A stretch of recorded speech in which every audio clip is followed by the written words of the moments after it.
gestantes. Na live de hoje, o tema principal é falar sobre anestesia, junto com a ultrassonografia. A gente pôs uma caixinha aqui para vocês falarem, né, em que situações que vocês usam anestesia junto com ultrassom. E bom, a grande maioria falou que usa nesse tipo de situação aqui, ó, tá? Então, por exemplo, quando a gente tem que fazer uma intervenção, né? Então, esse aqui por exemplo, é uma citologia aspirativa em uma massa na tireoide, certo? Então, ok, certo que como é uma estrutura pequena e tudo mais, realmente é algo que a gente precisa fazer mesmo uma sedação, uma anestesia. E esse aqui é outra situação, né? Que é um pouquinho mais rápida, né? Que é uma biópsia por fragmento em fígado, tá?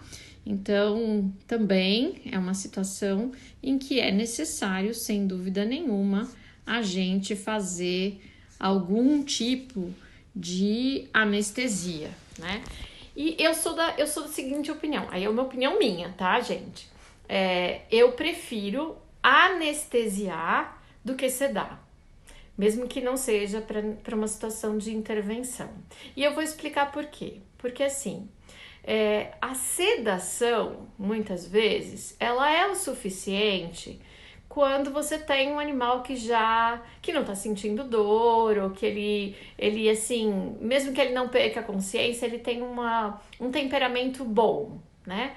Agora, se é um animal que veio, já que porque ele é inquieto, porque ele é ansioso, não vai adiantar você simplesmente tirar a dor, né? O animal ele vai continuar com aquele temperamento, então o ideal é tirar a consciência. Então, no meu entender, pra mim, as experiências que eu tive, eu prefiro anestesiar de uma vez do que sedar, tá? Então, assim, tirando essas indicações de anestesia por conta de uma intervenção, né? Então, de um procedimento intervencionista, seja uma citologia de uma estrutura muito pequena, porque citologia de estruturas maiores também eu nem é necessário sedar ou anestesiar, seja por uma biópsia fechada, né, por fragmento, com uma pistola automática ou semiautomática. E aí o Flávio tá perguntando aqui se pede teste de coagulação antes da cito. Antes da cito, não, mas antes de biópsia por fragmento, sim, sempre, tá? E não só isso, tem uma série de outros pedidos que a gente faz, até para ver se existe contraindicação à realização desse procedimento ou não, tá? A gente até pode fazer uma live sobre isso, né? Vamos pensar aí pra frente, a gente pode fazer uma live sobre intervenção, tá bom? Bom, e aí, raramente, bem raro mesmo, a gente pede que seja anestesiado para fazer ultrassom de abdômen total ou de Doppler, menos ainda, né? Por quê? Porque o exame Doppler, ele tem como finalidade a avaliação de vaso, né? Então, a gente sabe que quando você faz algum tipo de anestesia, algumas drogas podem alterar pressão, temperatura, a dilatação, pode ter dilatação de vasos periféricos ou constrição de vasos, enfim, isso tudo pode alterar a função cardiovascular de uma forma geral, ou às vezes, dependendo da droga, a gente sabe até que aumenta, por exemplo, aumenta o tamanho até do baço, né? Se você coloca uma cepromazina, por exemplo, vai dar um baço enorme, enfim. Então, pode alterar parâmetros Doppler velocimétricos. Então, realmente, nessas situações, eu não indico. E aí, o que aconteceu foi que faz umas 3 semanas, né? Veio esse paciente, que eu vou mostrar aqui pra vocês, tá? Ele era um pug de 4 anos de idade, tá? Macho. e veio para pesquisa de desvio porto-sistêmico, tá? Então, no exame sem anestesia, mal eu conseguia ver essas imagens aqui, o estômago estava com bastante gás, tinha um pouco de conteúdo, tá? Depois, quando esse animal veio para fazer com anestesia, então olha a diferença, né, de uma situação que eu quase não vejo nem o colo da vesícula biliar, e depois aqui nesse outro dia estava com jejum adequado, eu consigo ver o colo, mas o que chama muita atenção é isso. Olha o tamanho deste fígado, minúsculo. Então veja, braquicefálico, obeso, nervoso, arfando, igual a Doppler, uma porcaria, né? Então não dá muito pra gente fazer o Doppler nessa situação. E junto, né, com toda essa situação, que é um animal obeso, com dificuldade respiratória, extremamente ansioso. E aí eu não preciso nem falar para vocês que quando o paciente é ansioso, o responsável pelo paciente é tranquilo. Não, né, gente? O responsável pelo paciente, o tutor, também é mega ansioso. E aí é óbvio que era também. Então, assim, nessas situações, vou mostrar aqui para vocês o tamanho da veia porta nesse paciente com esse tamanho de fígado minúsculo. E agora vocês imaginem fazer um exame com o tamanho dessa veia porta num paciente nervoso, arfando. Resultado disso, né? Quando é um exame Doppler, eu tenho, não só para o exame Doppler, né? Os exames de uma forma geral, a gente, depois de tanto tempo, a gente acaba tendo um timing, né? Você sabe que se você não conseguiu, eu pelo menos, né? Se eu não conseguir ver 30% do que eu preciso ver em um X de tempo, então, por exemplo, para mim, o exame Doppler, ele tem que durar no máximo meia hora, 40 minutos quando é uma baita bucha, né? Então, assim, se passou 15, 20 minutos, eu não consegui ver 30% do que eu precisava, desculpa, não vai rolar, né? Porque depois de 15, 20 minutos, a tendência é só piorar. Eu não sei se vocês concordam comigo, tá? Aí o que acontece? Passou os 20 minutos, eu não conseguia ter visto direito a veia porta, eu não conseguia ter visto adequadamente a saída da vesícula biliar, eu não consegui ver nada do que eu devia no modo B. Imagina com o Doppler. Sem chance, né? Daí eu peguei e falei pro responsável, eu falei, olha, o fulaninho chama Romeu, né? Então o Romeu é um pouco ansioso, ele tá arfando demais, a gente precisa que essa respiração esteja com uma amplitude menor, porque senão a gente não consegue fazer o Doppler, fica tudo embaçado, né? Expliquei para ele que eu preferia não dar resultado nenhum, porque ele falou assim, mas a senhora viu ou não viu se ele tem shunt? Eu não ia dizer para ele, eu falei que eu tinha visto uma imagem, eu vou mostrar para vocês, aqui, ó, uma imagem suspeita, que era isso aqui, tá? Eu sei que vocês vão falar assim, Sibeli, onde é que você enxergou uma imagem suspeita aí? E eu vou apontar para vocês, é aqui, ó, que era o suspeito, tá? Mas eu falei só que era suspeito. E que eu precisava, para ter certeza, eu precisava fazer o exame com anestesia. E aí eu vou mostrar para vocês com esse bicho anestesiado nessa mesma região o que a gente conseguiu ver. Olha isso. Tá? Então veja. Cadê? Sem anestesia e com anestesia. Tá?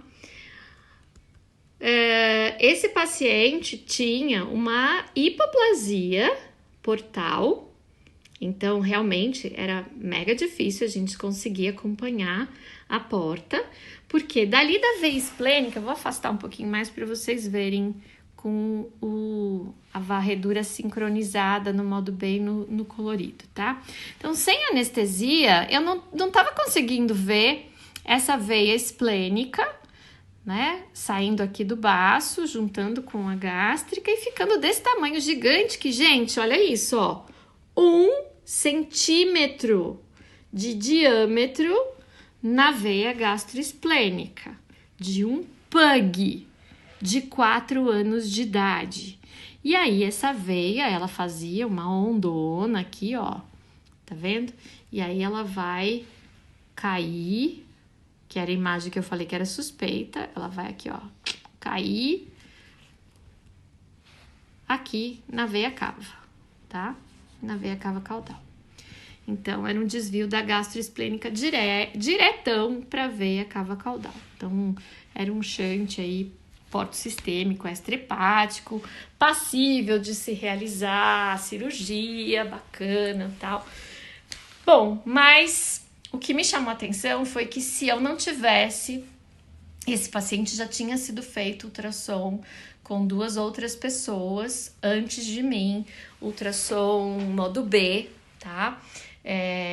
E aí quem faz ultrassom sabe que a gente detecta o shunt no modo B, né? Então você detecta o vaso anômalo sabendo a anatomia no modo B. E você só vai ter a certeza de que aquilo é um desvio porto-sistêmico, ou seja, um desvio de uma veia do sistema porta para uma veia do sistema cava ou ásigos. A gente vai fazer isso com o Doppler. E não é só com o Doppler colorido, a gente usa o pulsado, né? Que inclusive aqui, deixa eu mostrar para vocês, que nesse paciente, olha como é que tava o espectro da veia porta na região antes do shunt, né? Então, só para mostrar para vocês, a velocidade de fluxo da veia porta estava em torno de 33 centímetros por segundo. A gente sabe que a velocidade normal da porta é entre 10 a 18 em gato e de 10 a 25 em cão, né? E olha só, no pós-shunt, ela caía para 18. Então, aqui, ó, no pré-shunt, 33 estava aumentada e com fluxo mega turbulento. E no pós, caía imensamente, tá? Quase que a metade do valor. Então, tinha uma quantidade de fluxo sanguíneo bem diminuída. O aporte desse fígado era bem menor do que o que seria o normal, o que seria o esperado. Então, assim, se não fosse a anestesia, eu não teria fechado esse diagnóstico, não teria visto como eu vi. Porque, imagina, o animal estava tenso, estava com o abdômen mega tenso, tava com a respiração, a amplitude e a frequência respiratória dele, aquele cachorro ansioso, que já tem dificuldade de respirar naturalmente. Então, é complicadíssimo, né?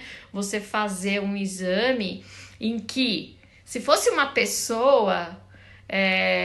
não sei se quantos de vocês já viram ou já fizeram ultrassom Doppler e sabem que em gente eles pedem inclusive para a pessoa ficar em apneia, né, para a gente poder adquirir o sinal Doppler sem nenhuma interferência de movimentação de nada. E aí, para o cachorro a gente não consegue fazer isso, naturalmente não consegue. Então imagina com esse paciente desse jeito. E aí o que mais me assustou foi que no modo B, nem falei no Doppler, mas no modo B, por conta da tensão abdominal desse cachorro, eu não consegui ver o vaso. Eu só consegui ver o vaso no modo B depois desse animal anestesiado, né? Então, isso foi uma coisa que chamou bastante a nossa atenção. Como é que um vaso de 1 centímetro de diâmetro, não tô falando de um vaso de meio, de 0,3, nada disso, é 1 centímetro de diâmetro, eu não tinha visto. Pegar um paciente que você fez numa situação limítrofe como essa, e depois esse mesmo paciente anestesiado e você toma um susto, que é o mesmo equipamento, a mesma ultrassonografista e o mesmo paciente, só que a diferença é que o abdômen não estava tenso e a respiração estava controlada. Então eu queria muito compartilhar isso com vocês, porque eu acho importante a gente falar esse tipo de coisa, né? A gente tem que se cobrar sim, mas a gente precisa saber até onde a gente pode se cobrar. E nessa situação, é uma situação que se eu não tivesse tido esse insight, falar, olha, eu não estou feliz com o resultado do meu exame, você vai sair sem nenhum relatório, eu não vou te cobrar nada, mas você vai sair sem o relatório, porque eu não assino nada que eu não acredite, né? Porque eu não vou assinar um relatório com meio exame. Se eu não tivesse feito isso, eu estaria fadada a erro. E isso é uma coisa muito grave. A semana passada veio um Border Collie que estava mais para um Bernese do que um Border Collie, gigante, obeso, arfando e as adrenais diminuídas de tamanho. Então, assim, vocês imaginam, né? Eu joguei toda a força do meu corpo para poder pegar as adrenais. Então, essas situações, elas realmente são frustrantes e a gente precisa tomar o cuidado, porque elas não são só frustrantes, mas daí da frustração para ser um pulinho para um erro médico uma fração de segundo. E aí, outra coisa que eu queria chamar a atenção com relação à anestesia, pra gente terminar aqui o nosso papo, é o seguinte, é que a gente que faz ultrassom também precisa conhecer um pouquinho desse lance de anestesia. A gente precisa saber um pouquinho sobre o mecanismo de ação da droga. Por que eu tô dizendo isso? Porque a anestesista, ela chegou pra mim e falou assim, Cibele, que tipo de droga você precisa? Porque eu estava procurando desvio porto-sistêmico. Então, eu preciso de uma droga que não altere calibre de veia porta, que não altere o retorno venoso do baço, do estômago, do pâncreas, das alças intestinais, porque todos esses retornos venosos vão cair no sistema porta.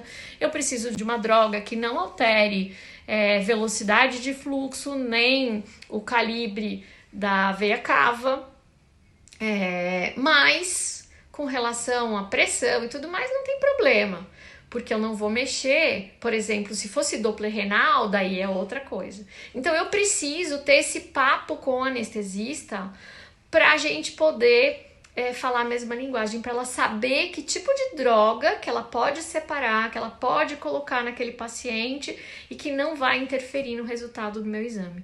Era isso, gente. Um beijo para todos, uma ótima semana. Beijo, navegantes!